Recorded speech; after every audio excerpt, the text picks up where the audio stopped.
the termination of the British mandate, we had this interim period between May 14th and October when the partition plan was supposed to go into effect.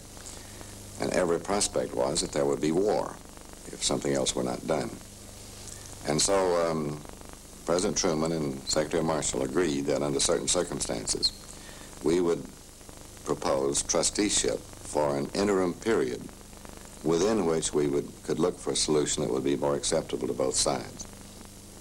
To this end, we believe that a temporary trusteeship for Palestine should be established under the Trusteeship Council of the United Nations. Such a United Nations trusteeship would be without prejudice to the rights, claims, or position of the parties concerned, or to the character of the eventual political settlement, which we hope can be achieved without long delay. When the partition vote had been passed, the United States had expected a swift partition of Palestine. This had not happened. The State Department, which had been unhappy with President Truman's pro-Zionist, pro-partition stance, believed that partition must be quietly dropped or at least postponed. Their trusteeship proposal was unenthusiastically received by other delegates. The Jewish delegation was astounded by this change in American policy.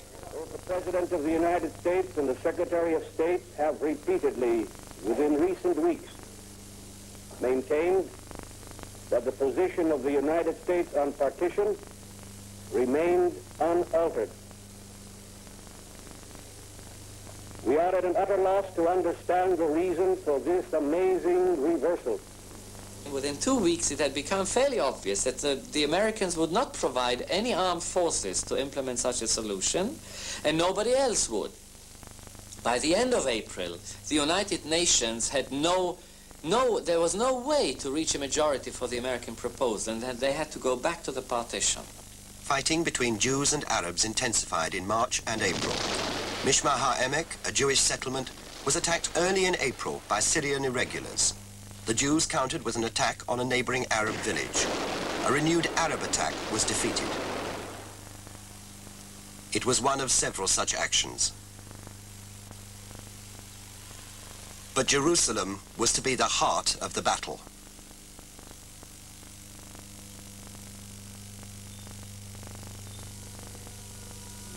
The situation in Jerusalem was grave.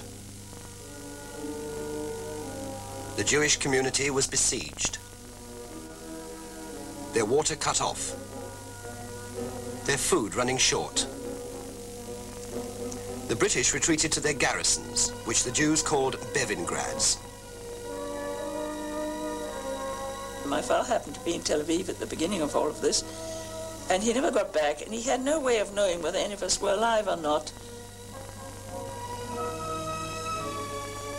It wasn't a tension of we give up.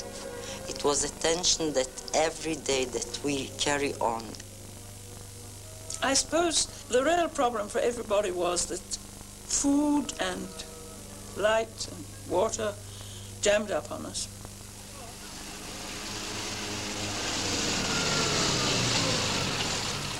The lorries bringing relief from Jewish Tel Aviv had to make the hazardous journey up through the gorges to Jerusalem, accompanied by guards and improvised armored cars.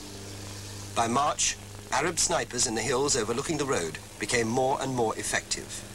The convoy system was in danger of collapse. There was a 17-mile convoy came up. You could see it snake up round and round and round all those curves to Jerusalem, and it was an unbelievable sight. But it had taken a week's battles and something like 40 or 50 dead to clear snipers from the hills that overlook that road and to bring that convoy up. And again, without that convoy, Jerusalem couldn't have survived, because that brought up the food, that brought up flour and oil and milk powder for babies and a certain number of peas and beans and the barley.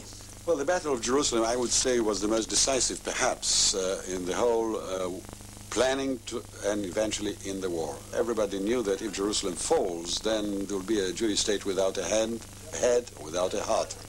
I would say that the turning point, as far as the battle for Jerusalem, was in beginning of April 48, when Jerusalem was completely cut off, and we went in the open for the first time. We fought with the whole brigade, and the idea was to occupy key positions to the road to Jerusalem, even if the British objected. Strategically, Castel, a hill dominating the road, was the key. The Haganah took it on the 3rd of April.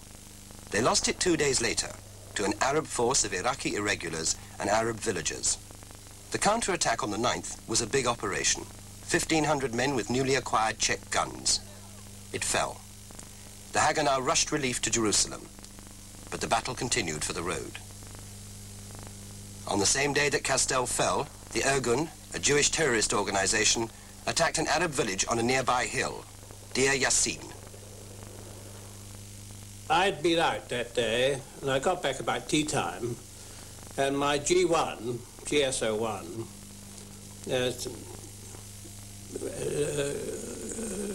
caught hold of me and took me to the telephone and said, look, you must talk to General Macmillan at once, which I did. I said, well, what's it about? He said, oh, there's been an incident up the road. So I got on to General Macmillan, and he said categorically, there's been an affray amounting to a massacre at a place called Deir Yassin.